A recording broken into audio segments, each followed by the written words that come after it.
فَأَغْشَيْنَاهُمْ، تو ہم نے ڈھانپ دیا ان کو، ان کی آنکھوں کو پردہ ڈال دیا، فَهُمْ لَا يُبْصِرُونَ، تو وہ نہیں دیکھ سکتے، نہ ان کو ہدایت نظر آتی ہے اور نہ ہی اس ہدایت سے فائدہ اٹھاتے ہیں۔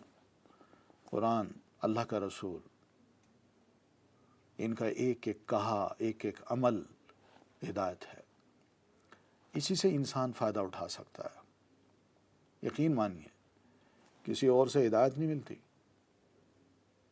انما تنذر من اتبع الذکر، یقیناً آپ ڈراتے ہیں اس کو، اتبع الذکر، جو فالو کرتا ہے ذکر کو، نصیحت کو، وخشی الرحمن، اور جو ڈرتا ہے رحمان سے، بالغیبی، غیب کے ساتھ، فبشرہ، تو خوشخبری دے دیجئے اس کو، بمغفرت، بخشش کی، واجر کریم، اور بڑے محترم اکرام والے اجر کی۔ یہ دیکھیے قرآن مجید کا اثر کون لیتا ہے، اور واقعی کس کو قرآن مجید سنانا چاہیے، اللہ کی بات کس شخص تک پہنچانی چاہیے؟ کون ہے خوش نصیب جو ایسی بات کو سن کے قرآن مجید کی عظمت کا قائل ہو جائے، اور قائل ہو جائے کہ واقعی یہ قرآن اللہ کا کلام ہے، میں مانتا ہوں۔ اس قرآن کو وہی مانے گا جو اس قرآن کو ماننے کے بعد اس کو فالو کرے گا۔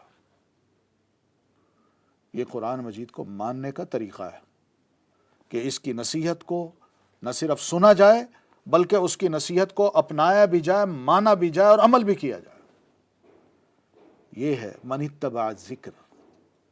قرآن کریم اللہ تعالیٰ کی کتاب ہے، اس میں بڑی زبردست نصیحتیں ہیں۔ وخشی الرحمن بالغیب، اور دوسرا وہ شخص ڈرے گا جس کے اندر یہ صفت بھی ہوگی کہ وہ رحمان کو دیکھتا نہیں ہے، اللہ کو اس نے نہیں دیکھا، مگر غیب میں، اندیکھے میں اپنے رب سے ڈرتا ہے۔ کیوں ڈرتا ہے؟ کہ نہ اللہ کو دیکھا مگر اس کی بات کو مانا، اور بات کو اس طرح مانا کہ وہ کہتا ہے مان لو تو میں نعمتیں دوں گا، نہ مانو گے تو میں سزا دوں گا، اس سے بھی وہ ڈرنے لگ گیا۔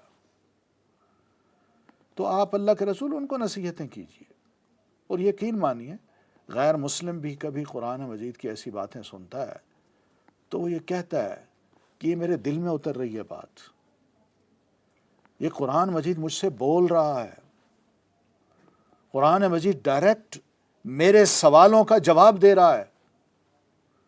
یہ ہے وہ اثر لیتے ہیں ایسے لوگ اثر نہیں لیتے جن کا خیال کہیں ہو، خیالات کچھ اور ہوں، کسی اور سے متاثر ہوں، کسی اور لٹریچر سے، کسی اور کی بات سے متاثر ہوں، اور پھر وہی باتیں قرآن پر سوال کر کے وہ پھینک دیں، اعتراض کر کے پھینکیں اور بتائیں کہ قرآن اس کا کیا جواب دیتا ہے۔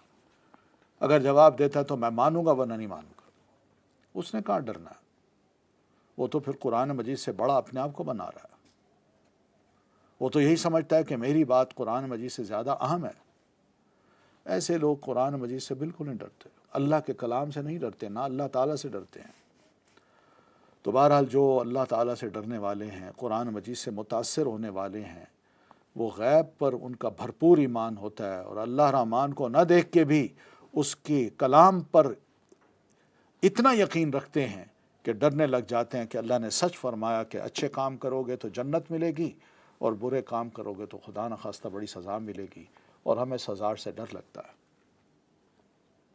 فَبَشِّرْهُ بِمَغْفِرَةٍ، تو ایسے انسان کو اللہ کے رسول جو ایمان لائے اور اللہ کی عظمت کو تسلیم کرے، چھپے بھی علانیہ بھی، تو ایسے بندے کو خوشخبری دے دیجئے کہ اللہ اپنے فضل و کرم سے اس کے سارے گناہ معاف کر دے گا، اور احسان کرتے ہو اس کو جنت میں داخل کرے گا، اور اپنی رحمت سے اس کو اپنے جنت میں اونچا مقام دے گا۔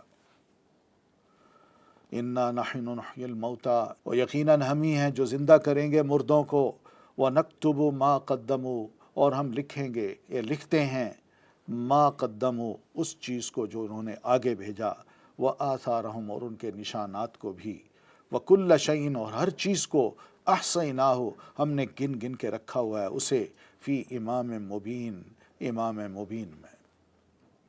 ناظرین محترم، ہم اپنی گفتگو کو یہیں پر ختم کرتے ہیں، انشاءاللہ باقی گفتگو آئندہ مجلس میں آپ سے ہوگی۔ اس وقت تک کے لیے اجازت۔ السلام علیکم ورحمۃ اللہ وبرکاتہ۔